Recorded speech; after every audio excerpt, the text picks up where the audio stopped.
Xin kính chào quý vị, rất vui mừng được gặp lại quý vị trong chương trình diễn đàn CEO trên kênh truyền hình Kinh tế Tài chính VITV.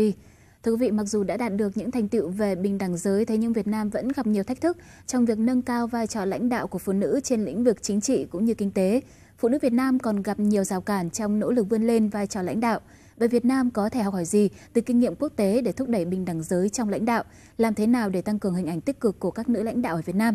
Đâu là những cơ hội để phụ nữ tiến tới những nấc thang cao hơn trong sự nghiệp của mình? Trong chương trình diễn đàn CEO hướng tới kỷ niệm Ngày Quốc tế Phụ nữ mùng 8 tháng 3, chúng tôi rất hân hạnh được một vị khách mời đặc biệt nhận lời tham gia để bàn về những rào cản và thách thức nhằm tăng cường vai trò lãnh đạo của phụ nữ tại Việt Nam. Đây là một người phụ nữ nước ngoài sống và công tác tại Hà Nội đã 6 năm nay. Có thể nói bà đã trở thành một người bạn lớn của Việt Nam, nỗ lực không mệt mỏi để hỗ trợ Việt Nam trong nhiều năm qua.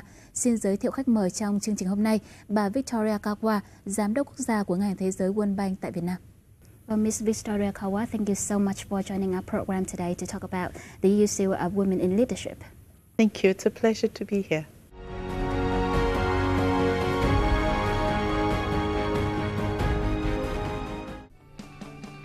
Theo báo cáo của Chương trình Phát triển Liên Hợp Quốc UNDP, tỷ lệ phụ nữ tham gia vào lực lượng lao động ở Việt Nam thuộc hàng những nước cao nhất trên thế giới. Ở hầu hết các chỉ số giới, Việt Nam đều xếp hạng cao so với các nước khác, đặc biệt là các nước trong khu vực châu Á-Thái Bình Dương. Điều quan trọng là phụ nữ Việt Nam đã thực sự vượt qua được nhiều rào cản và đang làm rất tốt trong nhiều lĩnh vực mà ngày xưa phụ nữ không được phép tham gia, các công việc chính trị hay kinh doanh. Nhiều nước trên thế giới đang học tập Việt Nam trong việc này. Tuy nhiên, tỷ lệ nữ giới làm lãnh đạo tại Việt Nam đang phải đối mặt với nhiều thách thức. Trong 10 năm gần đây, tỷ lệ phụ nữ trong thành phần đại biểu Quốc hội đang giảm dần.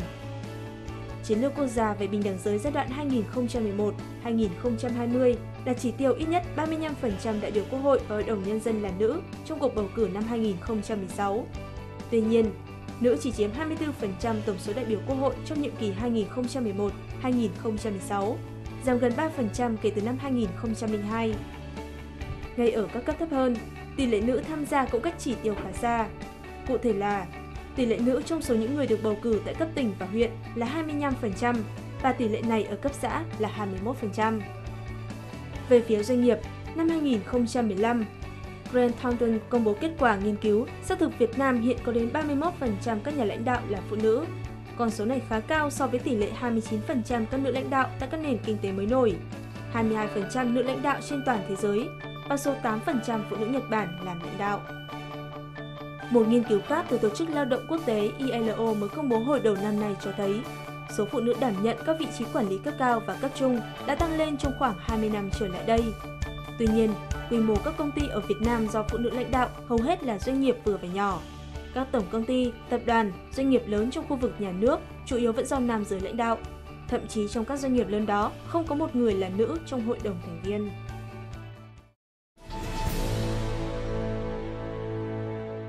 First of all, on female leadership, what are Vietnam's major achievements in both political and corporate fields? Vietnam has done well in some areas.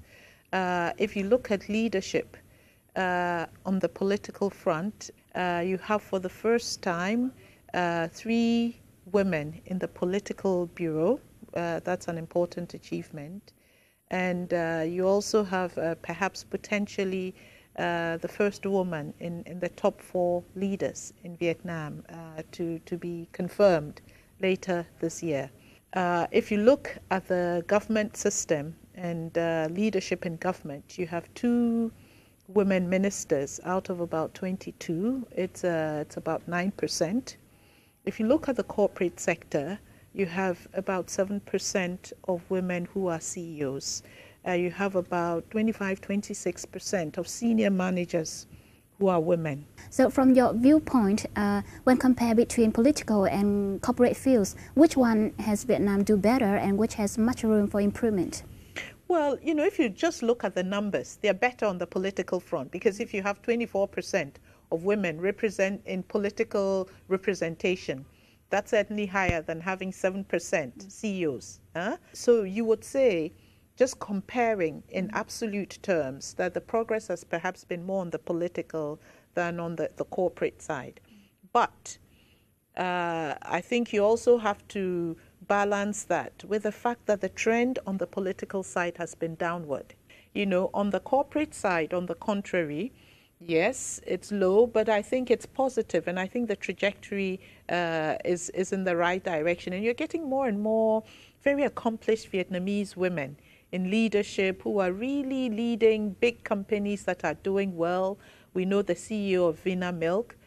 We know several others who are ranked very highly by Forbes. So you're getting outstanding Vietnamese women leaders in the corporate world. You also have to keep in mind that there's a large number of SMEs that are run by women. They might not figure in the numbers that we're saying or the numbers that we're giving. When it comes to women in leadership, it's not a really bright picture for Vietnam, right? Because we are really going down to some extent. Certainly, 24% women representation in the National Assembly is much better than a lot of other countries. But Vietnam could do much, much better. And the bad news is that Vietnam, the trend has been going in the negative direction. It used to be higher, and Vietnam used to be ranked much higher in terms of women's leadership in politics globally. If you take in government as well, I think 2 ministers out of 22 is really small. And there's a lot of scope to improve. There are about 10, I think, if I'm not mistaken, vice ministers. But the ratio there as well is about 8%. That's not impressive either. And then when you go to the business community, I think you should have more than 7% CEOs. If you look at women being 50% of the population, then I think today, as we celebrate or as we think of International Women's Day, the glass really maybe is not so half full, but more half empty. Someone, they may raise the question and they may ask that should we be concerned about getting higher levels of women in leadership? Does women leadership matter to Vietnam after all? I think it really matters. It matters to Vietnam. It matters to all countries, and for several reasons. The first reason is just equity and justice. Women are 50% or in some countries more of the population. So if you have 50% of the population being women, why should only 7% or only 24% of them be in leadership? You would expect that as a matter of justice or rights, that women should also be able to aspire to be 50% of leaders. I think the other angle is that having a more diverse nature of leadership brings gains. I think there's scientific and empirical evidence that shows that. One empirical evidence is that in countries where there's stronger participation of women in parliaments, they end up with policies that are more friendly to sustainable growth and development, and policies that are more inclusive than in parliaments where women are less present. And if you look on the economic side as well, recently there's been a plethora of analytic work that has shown that companies where women are more present on boards do better.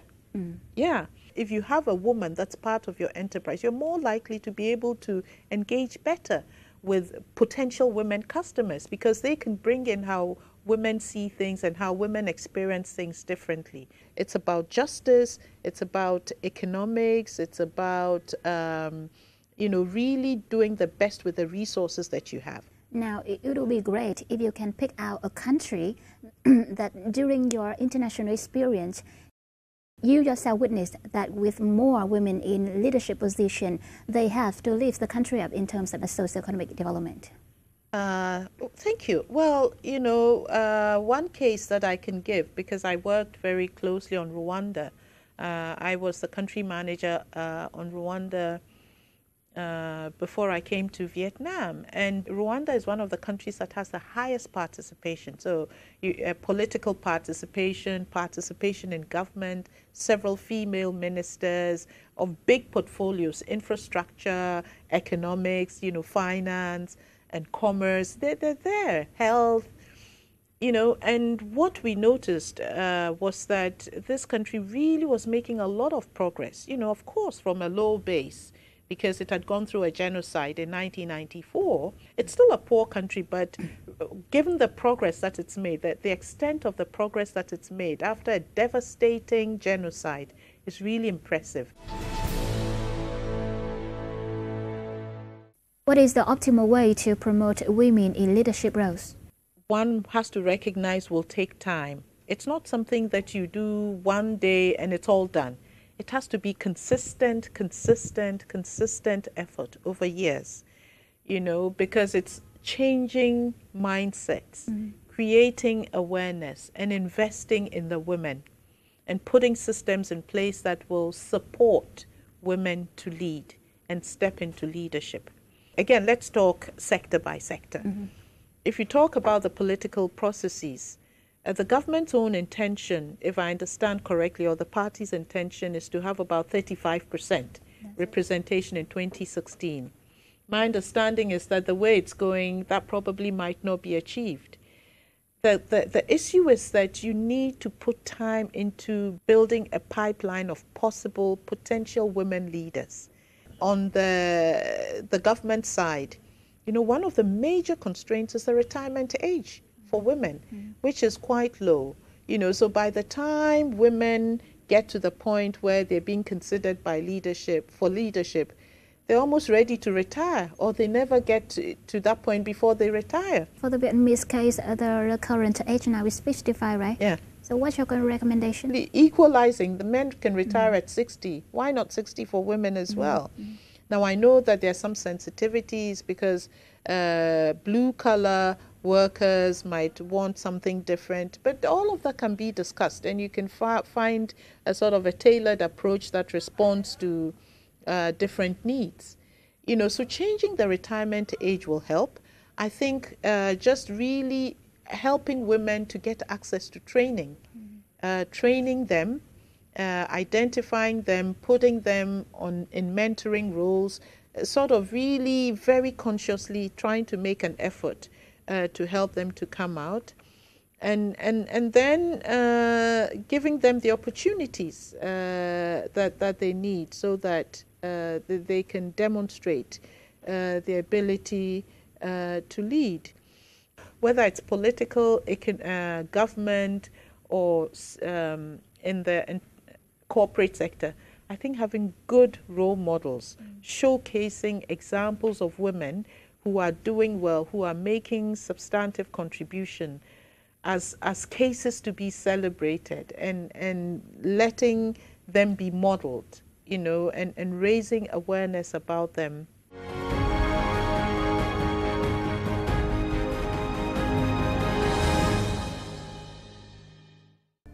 Hillary Clinton, cựu Bộ trưởng Ngoại giao Mỹ từ năm 2009 đến 2013.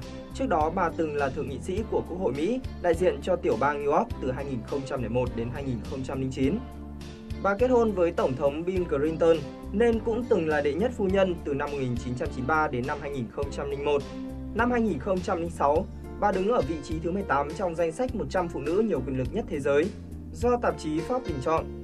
Hiện bà là ứng cử viên sáng giá cho vị trí Tổng thống Mỹ của Đảng Dân Chủ. Bà từng nói, cứ mỗi phút giây ta lãng phí, nhìn về quá khứ sẽ cản ta tiến tới tương lai. Angela Merkel nhậm chức Thủ tướng Đức vào ngày 22 tháng 11 năm 2005 và trở thành người phụ nữ đầu tiên giữ chức vụ này trong nội các. Với tính cách mạnh mẽ, quyết đoán trên chính trường, nữ chính trị gia được báo giới mệnh danh là bà đầm thép của nước Đức. Năm 2012, bà giữ danh hiệu người phụ nữ quyền lực nhất thế giới do tạp chí Forbes bình chọn. Trong xã hội của nền kinh tế thị trường, chính phủ là người giám hộ và người dân đặt tất cả niềm tin vào đó. Aung San Suu Kyi sinh ngày 19 tháng 6 năm 1945. Bà là con gái của vị anh hùng dân tộc Myanmar, tướng A San. Ông A San bị ám sát vào tháng 7 năm 1947, chỉ trong 6 tháng trước khi quốc gia Đông Nam Á giành độc lập. Bà Suu Kyi thành lập Đảng Liên đoàn Quốc gia vì Dân chủ, giai đoạn từ năm 1989 đến năm 2010. Bà bị giam lỏng gần 15 năm vì đấu tranh cho nền dân chủ. Năm 1991, Suu Kyi được trao giải Nobel Hòa bình. 2 năm sau được phóng thích. bà Suki chính thức trở thành thành viên Hạ viện Myanmar trong cuộc bầu cử ngày 1 tháng 4 năm 2012. Ngày 11 tháng 11 năm 2015, đảng NLD của bà giành chiến thắng trong cuộc tổng tuyển cử tự do đầu tiên ở quốc gia Đông Nam Á sau 25 năm. Tự do và dân chủ là những giấc mơ không bao giờ được phép từ bỏ. Bước ra từ một chương trình truyền hình, VITV đã xây dựng đế chế truyền thông hùng hậu, bao gồm một số tạp chí, kênh sóng radio riêng, một mạng lưới những sự kiện truyền hình. Với hàng loạt thành công trong sự nghiệp, Oprah đã từng được tạp chí CNN vinh danh là người phụ nữ có tầm ảnh hưởng lớn nhất trên thế giới. Đồng thời, bà còn là người nắm giữ khối tài sản khổng lồ và là nữ tỷ phú đầu tiên của châu Mỹ.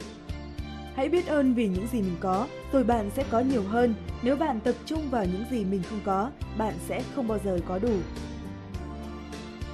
Sheryl Sandberg, giám đốc quản trị của Facebook. Bà là người định hướng rõ ràng hơn về việc kinh doanh của Facebook và là người đã đưa được hệ thống quảng cáo vào Facebook. Đến tới năm 2010 thì hệ thống này bắt đầu sinh lời. Bà nổi tiếng là người hay nói thẳng, nói thật và sẵn sàng thể hiện cá tính cho dù trước mặt là ông chủ trực tiếp.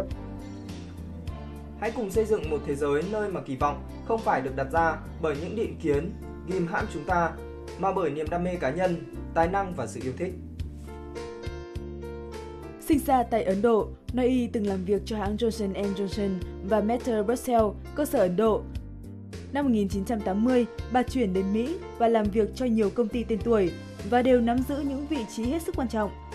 Năm 1994, bà mới chính thức gia nhập PepsiCo và trở thành chủ tịch kiêm giám đốc tài chính CFO vào năm 2001. Kể từ đó, doanh thu hàng năm của công ty không ngừng tăng trưởng, có lúc vượt mức 72%. Năm 2006, bà chính thức được bổ nhiệm vị trí CEO của hãng này. Nếu bạn muốn làm tổ chức mình tốt hơn, bạn phải hoàn thiện bản thân mình trước.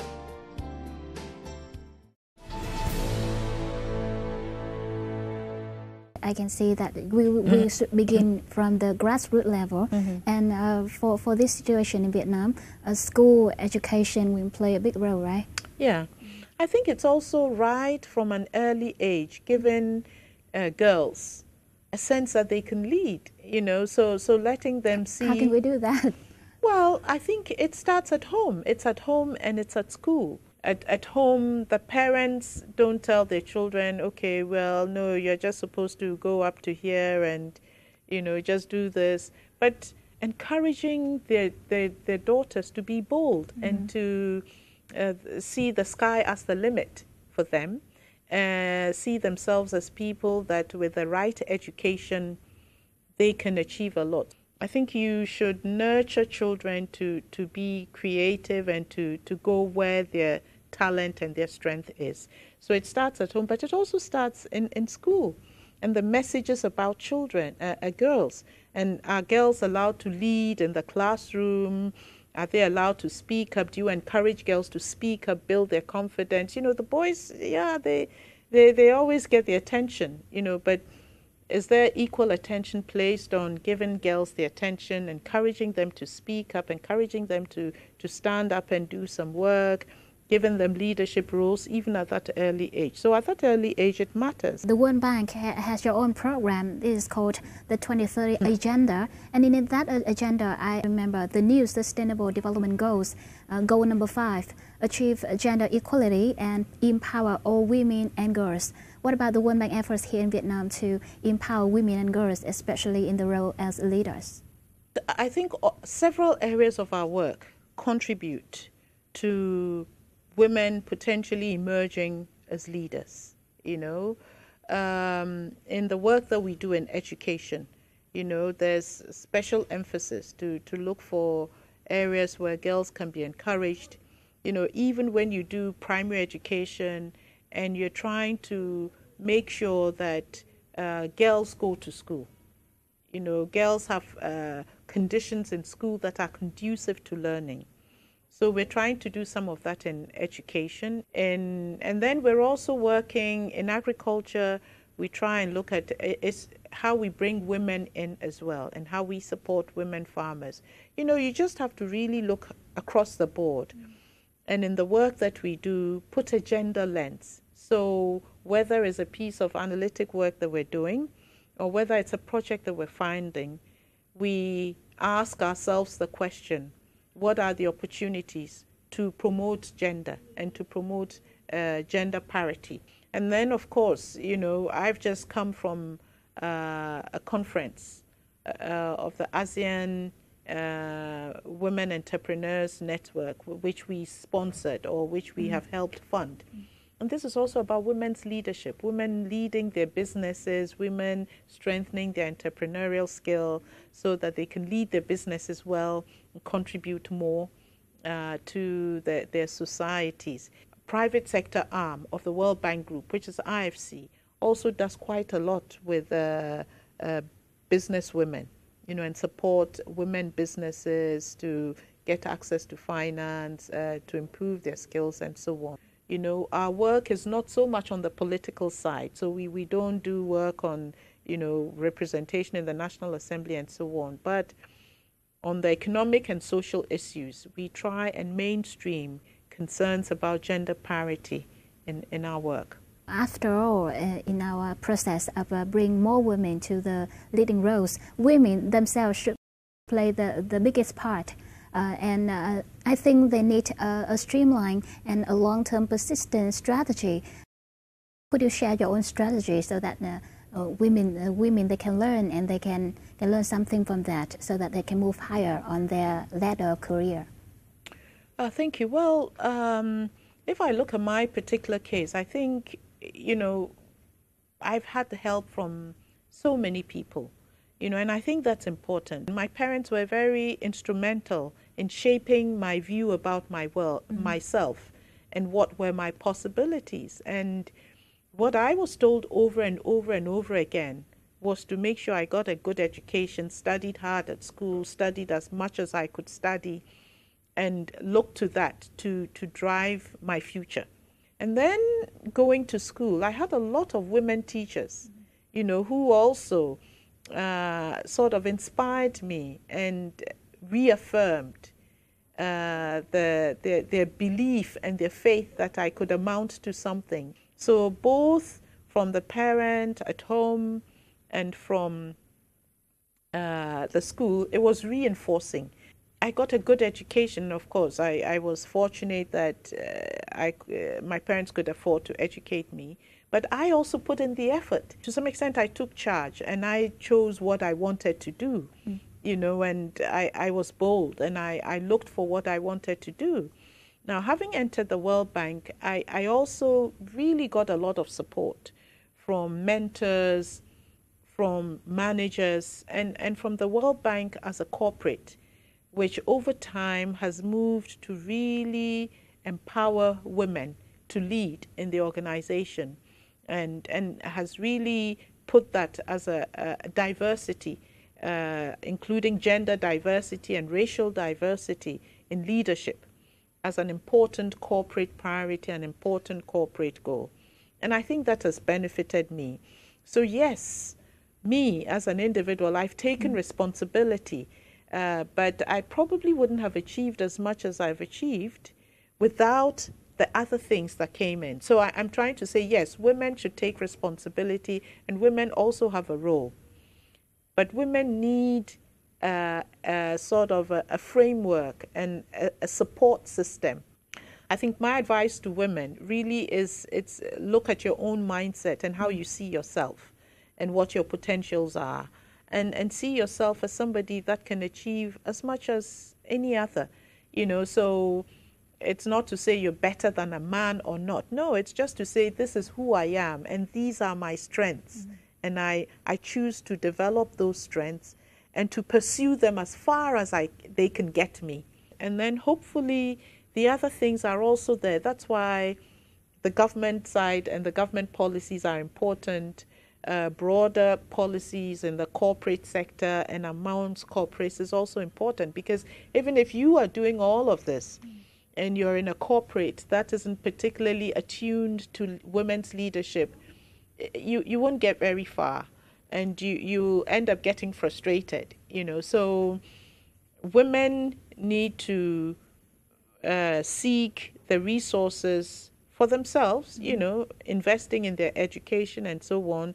They need to find networks. I was talking this morning about social capital. being very good, important for women entrepreneurs. So social capital is linking up and networking in an effective way with other women or other mentors. They could be men who help you and who help you learn and who help you connect with what you need to be successful. You know, compared with normal women, women as leaders, they will have more responsibility on their shoulders. You have your family, you have your kids, your children, your husband, and also your work and your employees. The normal question they would put is, what should they do to balance between their work and their daily life, their family life? Yes, I mean, and it's not just for women leaders, it's for women generally. In the workplace, you have much more responsibility than men. In most societies. So if you really want to combine a career with raising a family, it's not so easy. You need governments to step in and help, families can help, and then you also have to make choices. You know, that this is important enough to me, that I need to find ways to spend quality time with my family so that I don't get disconnected. It's never easy. I wouldn't say it's easy, but you know, you struggle along with it and you improve it and make it better as you go along. Thưa quý vị, hiện tại tôi đang có mặt tại văn phòng World Bank tại Hà Nội, nơi bà Victoria qua làm việc. Mời quý vị cùng chúng tôi theo chân vị nữ lãnh đạo này để cùng tìm hiểu một ngày làm việc của bà như thế nào. Là lãnh đạo của một tổ chức lớn trên thế giới tại Việt Nam với mục đích hỗ trợ phát triển kinh tế và cải thiện đời sống con người. Không có gì ngạc nhiên khi bà Victoria qua vô cùng bận rộn. Ngày làm việc của bà bắt đầu từ sáng sớm đến tối muộn, có khi bắt đầu từ 6-7 giờ sáng tới tận đêm khuya. Mở đầu ngày mới của bà qua là những công việc giấy tờ, chuẩn bị cho các bài phát biểu, điểm lại công việc trong ngày. Sau đó sẽ là các cuộc họp hành liên tục với nhân viên về chính sách, các chương trình hỗ trợ, các dự án phát triển. Cùng với đó là gặp gỡ đối tác chính phủ và các tổ chức quốc tế, tham dự các cuộc hội thảo. Mặc dù bận rộn như vậy, nhưng có một điều đáng chú ý, đó là bà luôn dành thời gian để đi thăm các dự án, trường học để tìm hiểu đời sống của người dân đang được hưởng những dự án từ World Bank, đặc biệt là các khu vực ở vùng sâu, vùng xa. Những nỗ lực, sự nhiệt tình và tâm huyết của bà đã truyền cảm hứng cho nhiều người và được các đối tác ủng hộ và đánh giá cao. Bà qua đang làm những việc phi thường. Những báo cáo và dự án hiện tại của World Bank tại Việt Nam là nỗ lực và sự hợp tác của chính phủ Việt Nam và sự thúc đẩy mạnh mẽ của bà. Những nỗ lực này đang giúp Việt Nam ngày càng tốt đẹp hơn. Bà qua đã làm việc tại Việt Nam từ rất lâu và tôi chỉ mới đến đây một thời gian ngắn. Nhưng tôi và bà qua đã có nhiều cơ hội hợp tác và bà ấy đã truyền cảm hứng cho tôi rất nhiều. Hiện FAO và World Bank đang tiến hành nhiều dự án phát triển nông nghiệp tại Việt Nam. World Bank có thể nói là một trong những cái tổ chức quốc tế mà đi đầu trong việc hỗ trợ Việt Nam trong phòng chống cúm gia cầm từ những năm 2003. Cái cam kết của World Bank khi mà tham gia vào đối tác ngày hôm nay đã thể hiện cái sự hỗ trợ của họ rất là mạnh mẽ và cái cam kết hợp tác của họ rất là lớn. Bà qua đã làm việc như vậy trong suốt 6 năm làm việc tại Việt Nam. Những đóng góp của bà đã giúp cho sự hợp tác phát triển giữa Việt Nam và World Bank ngày càng tốt đẹp hơn. On March the 3rd, we join the world to celebrate women. So, what would you say to VITV female audience, especially female leaders? On International Women's Day 2016, I'm telling my Vietnamese women friends that they have a lot to celebrate. They're strong people, and they shouldn't be afraid of the future. Just really open themselves to the opportunities that come to go to the next level and see where it leads and enjoy life doing it. So it's not about, oh, I have to get to the top by all means. It's go at your pace, enjoy what you're doing, take the opportunities, don't be afraid, and things will work out. But continue to be the pillars of society that they are. Thank you so much for your kindly words. And on this occasion, I also wish you lots of prosperity and success in whatever you do. Thank you so much, and same to you. Thank you so much for your time today. Thank you. Thưa quý vị, chương trình diễn đàn CEO với chủ đề Việt Nam phụ nữ và vai trò lãnh đạo hy vọng sẽ hữu ích cho các nữ lãnh đạo, nữ doanh nhân cũng như các phụ nữ khác tìm ra phương thức tốt nhất để thành công trong công việc và hạnh phúc trong cuộc sống. Thay mặt những người thực hiện chương trình, xin gửi lời chúc đến quý chị em phụ nữ, một nửa của thế giới, Ngày Quốc tế Phụ nữ mùng 8 tháng 3 vui vẻ và nhiều niềm vui. Đến đây, chương trình diễn đàn CEO cũng xin được khép lại. Chân thành cảm ơn quý khán giả đã quan tâm theo dõi. Quý vị có thể xem chương trình trực tuyến hoặc xem lại trên website của chúng tôi tại địa chỉ www.vtv.vn hoặc cập nhật thông tin qua Facebook của kênh truyền hình kinh tế tài chính VTV. Xin kính chào tạm biệt và hẹn gặp lại quý vị trong chương trình tuần sau. IPP cùng phát triển bền vững.